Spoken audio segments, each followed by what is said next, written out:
Est-ce que d'ici quelques semaines ou quelques mois, on pourrait donner la permission à certaines personnes de faire les magasins, de voyager, de serrer leurs grands-parents dans leurs bras, pendant que le reste de la population continue avec les mesures de confinement et de distanciation physique pour contrôler l'épidémie?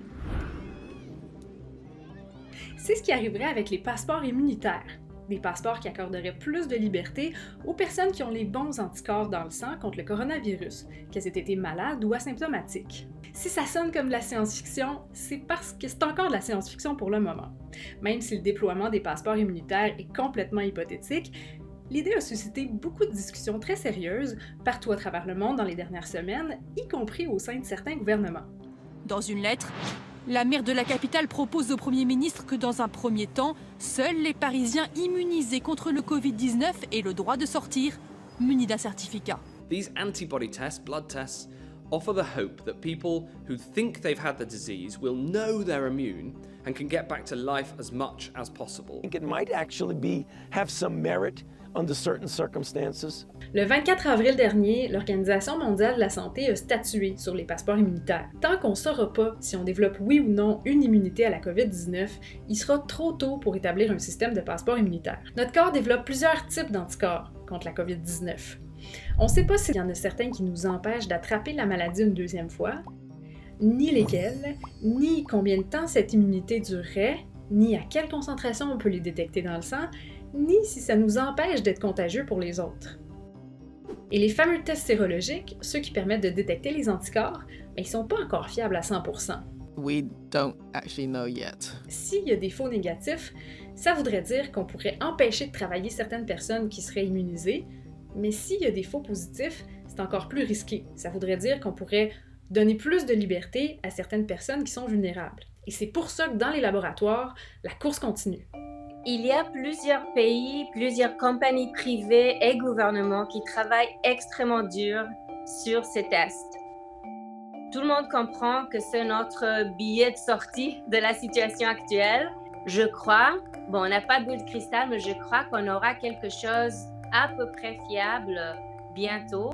Et donc, toutes ces questions qu'on se pose actuellement sur les politiques de santé qui devraient entourer la mise en œuvre, les questions éthiques, les questions de discrimination, qu'il faut poser ces questions maintenant. Si j'ai voulu avoir l'avis d'une bioéthicienne sur la question, c'est que même dans un scénario où on aurait toutes les connaissances et la meilleure technologie en main, le concept de passeport immunitaire peut paraître très troublant.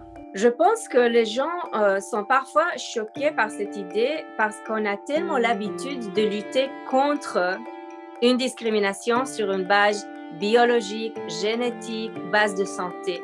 On ne peut pas contrôler notre immunité contre la COVID. Donc, ces avantages vont être perçus par le public comme une discrimination non justifiée. C'est la première fois qu'on se retrouve dans cette situation précise, mais si on remonte dans le temps, on peut quand même tracer certains parallèles avec des situations du passé.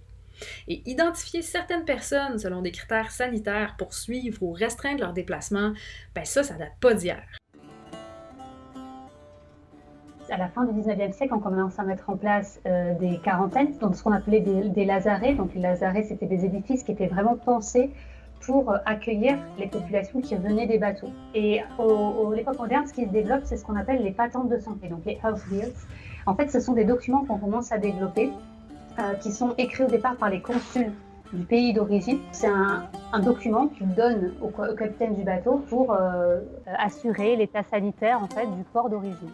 Et ça, c'est les documents qui vont être la base pour permettre au bateau d'entrer ou de ne pas rentrer dans un port. En gros, si votre patente de santé était sale, c'est le fameux drapeau jaune, vous êtes en quarantaine. Et ensuite, on va mettre en place, à échelle des individus, des examens bactériologiques. Et en gros, c'est ces examens au début du XXe siècle qui vous permettaient de sortir ou de ne pas sortir du bateau, ou de ne pas sortir du lazaret, par exemple. Le hic, c'est que souvent, on se servait de critères pas très objectifs comme la propreté des vêtements, par exemple, pour filtrer les immigrants, choisir les bons travailleurs. Ensuite, la science a progressé et le vaccin s'est imposé comme une nouvelle méthode de contrôler, de stopper les épidémies.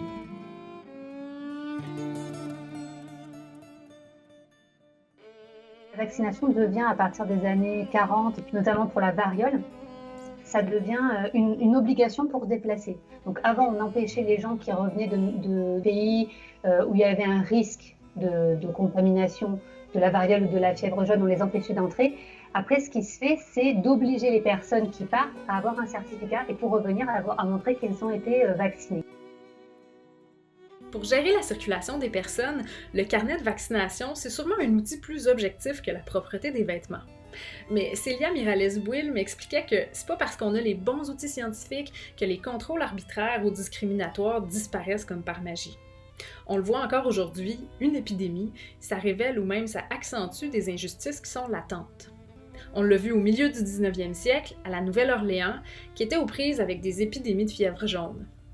Les esclaves qui s'en sortaient, qui survivaient, étaient immunisés et leur valeur augmentait aux yeux de leurs propriétaires.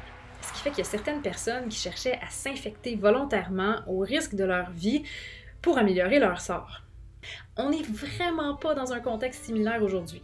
Sauf que si jamais on est immunisé à la COVID-19 et que ça confère des libertés supplémentaires, il y a certaines personnes qui vont être tentées de s'auto-infecter aussi. Et ça, c'est vraiment pas une bonne idée. On ne sait pas quel impact la COVID va avoir sur nous comme personnes individuelles. Il y a des personnes qui souffrent très peu et d'autres qui meurent. Donc, aller s'infecter intentionnellement peut avoir des conséquences extrêmement graves pour la personne individuelle.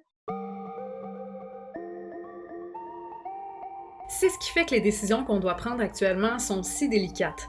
Il y a une tension constante entre les libertés individuelles et l'intérêt collectif, tout comme il y a une tension entre les intérêts économiques et les intérêts sanitaires. Relancer l'économie, c'est l'argument principal de ceux qui souhaitent instaurer des passeports immunitaires, comme le Chili, qui va de l'avant avec les premiers passeports au monde, malgré les avertissements de l'Organisation mondiale de la santé. La santé de l'économie a souvent été évoquée en temps d'épidémie, et pas toujours au bénéfice de la santé des populations. Il faut penser quand même qu'au 19e siècle, par exemple, le fait de mettre en place une quarantaine, donc de bloquer tout le monde, ce qui se passait, c'est qu'on empêchait tout le monde d'aller travailler, on empêchait aussi tout le monde d'avoir un revenu, et il y a des famines énormes qui ont été provoquées. À Moscou, par exemple, il y a eu un hiver où il y a eu une peste, et puis ils ont bloqué toute la ville, et les gens sont morts de faim, en fait. Et si jamais on prouve qu'on peut devenir immunisé à la COVID-19 et qu'on détecte les bons anticorps avec des tests assez sensibles, est-ce que ce serait justifié d'instaurer un système de passeport immunitaire? C'est-à-dire, c'est la seule façon de revenir un petit peu au travail pour le meilleur intérêt de tous et d'utiliser ces passeports sérologiques, ça sera justifié, mais juste d'une manière temporaire. Il faut que toutes les règles derrière ces passeports sérologiques soient communiquées clairement au public. La transparence, c'est la première chose à garder en tête. Deuxièmement, il faut que ces règles soient cohérentes et appliquées d'une manière équitable à travers la société. Troisièmement, il faut faire un effort d'éducation pour faire comprendre au public en quoi ça sert à tous. Oui, il y aura des personnes qui restent en confinement tandis qu'ils voient les autres sortir et c'est vraiment un sentiment d'injustice intuitive, mais on est tous intelligents et rationnels et on peut comprendre qu'en permettant une partie de revenir à une vie économique, ça va finalement servir à tous et permettre à nous-mêmes en confinement de sortir plus vite. Dans la communauté scientifique, beaucoup s'entendent pour dire qu'il est trop tôt, qu'il y a encore trop d'inconnus dans l'équation pour pouvoir utiliser les passeports immunitaires sans risquer de relancer l'épidémie. Si l'alternance entre le confinement et le déconfinement et la distanciation physique doivent se prolonger plusieurs mois, voire au-dessus d'un an, ce qu'on ne souhaite pas, mais mieux vaut voir venir et réfléchir aux manières les plus justes d'instaurer un tel système. Puis si jamais ça se concrétise pas, ça fait quand même des très beaux scénarios pour alimenter vos 5 à 7 en vidéoconférence.